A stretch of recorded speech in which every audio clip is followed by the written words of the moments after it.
But thou art my prisoner. Oh, fairest beauty, do not fear nor fly, for I will touch thee but with reverent hands. Who art thou? Say that I may honor thee. Margaret, my name, and daughter to a king, the King of Naples, whosoe'er thou art. An earl I am, and Suffolk am I called. Be not offended, nature's miracle. Thou art allotted to be ta'en by me. So doth the swan her downy signet say, keeping them prisoner underneath her wings. But if this servile usage once offend, go and be free again, as Suffolk's friend. Oh, stay. I have no power to let her pass. Stay, Earl of Suffolk? If thy name be so, what ransom must I pay before I pass? How canst thou tell she will deny thy suit before thou make a trial of her love? Why speak'st thou not? What ransom must I pay? She's beautiful, and therefore to be wooed. She is a woman, and therefore to be won. Wilt thou accept of ransom, yea or no? Fond man, remember that thou hast a wife. Then how can Margaret be thy paramour? He talks at random. Sure the man is mad. And yet a dispensation may be had. And yet I would that you would answer me. I'll win this Lady Margaret. For whom? Why, for my king. But that's a wooden thing. He talks of wood. It is some carpenter. Yet so my fancy may be satisfied, and peace established between these realms.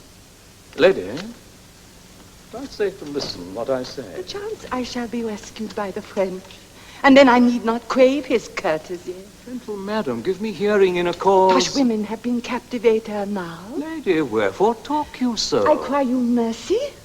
'Tis but quid pro quo.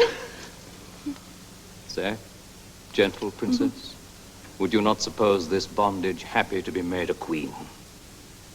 To be a queen in bondage is more vile than is a slave in base civility. For princes should be free. And so shall you.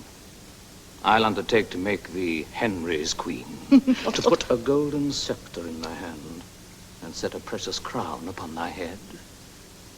If thou wilt condescend to be my... What? His love. I am unworthy to be Henry's wife? No, gentle madam. I unworthy am to woo so fair a dame to be his wife and have no portion in the choice myself.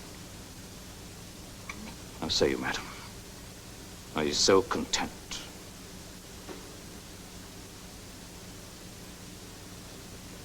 And if my father please, I am content.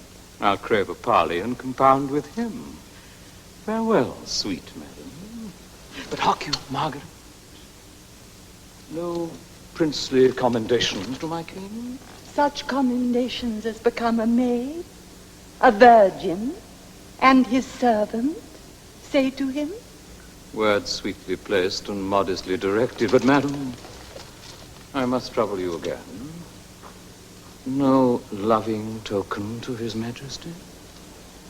Yea, my good lord. A pure, unspotted heart, never yet taint with love. I send the king. And this withal? That for thyself. I will not so presume to send such peevish tokens to a king. Farewell, my lord. Good wishes, praise, and prayers shall Suffolk ever have of Margaret. Oh, wert thou for myself. Let Suffolk stay. Thou mayst not wander in that labyrinth.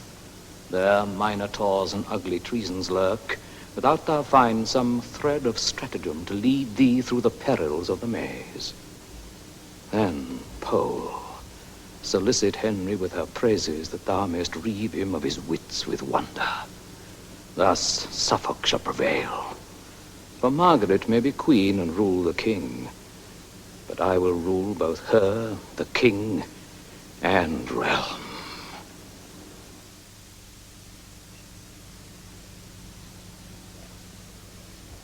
Bring forth that sorceress, condemned to burn. Away with her. She has lived too long. Nay, York. The Holy Maid shall have her say. Speak, wench. Dost thou repent thy sorceries? Have I not told you whom you have condemned? Not me, begotten of a shepherd swain, but issued from the progeny of kings, to work exceeding miracles on earth. I never had to do with wicked spirits, but you that are polluted with your lusts, because you want the grace that others have. You judge it straight a thing impossible to compass wonders but by help of devils. No, misconceived. Joan of Arc hath been a virgin from her tender infancy, chaste and immaculate, whose maiden blood will cry for vengeance at the gates of heaven. Those barrels of pitch upon the fatal stake that so her torture may be shortened.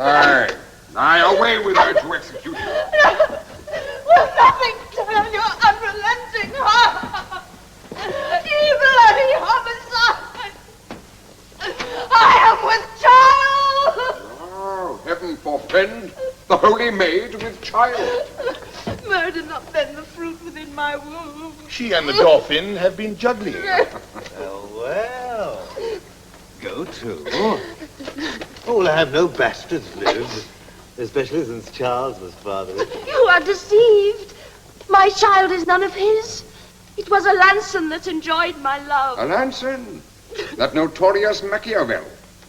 It dies, and if it had 1,000. Oh, give me leave. I have deluded you. It was neither Charles nor Alençon, but Renier. A married man. That's most intolerable. Why, here's a girl. I think she knows not well there were so many whom she may accuse. Strumpet, thy words condemn thy brat and thee. Use no entreaty, for it is in vain.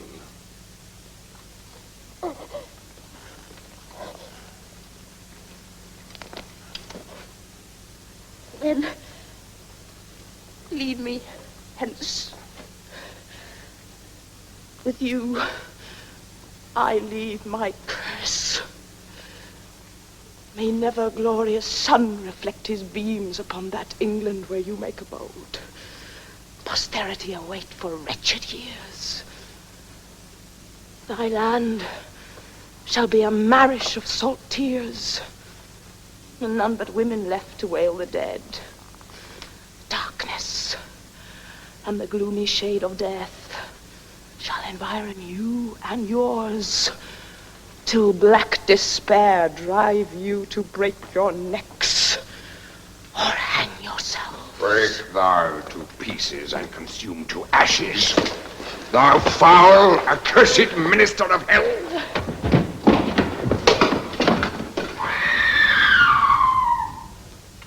How is Lord Talbot utterly revenged? What say you, lords? Since we are arrived in Paris, may we not now compel the vanquished French to acknowledge Henry as their sovereign? Nay, such a course as that craves his assent. Besides, the Cardinal of Winchester has sent from him to speak his royal will. See where he comes. Welcome to France, good Beaufort. My warlike lords, we greet you with letters of commission from the king. Their purpose, sir? The states of Christendom, moved with remorse of these outrageous broils, have earnestly implored a general peace betwixt our nation and the aspiring French.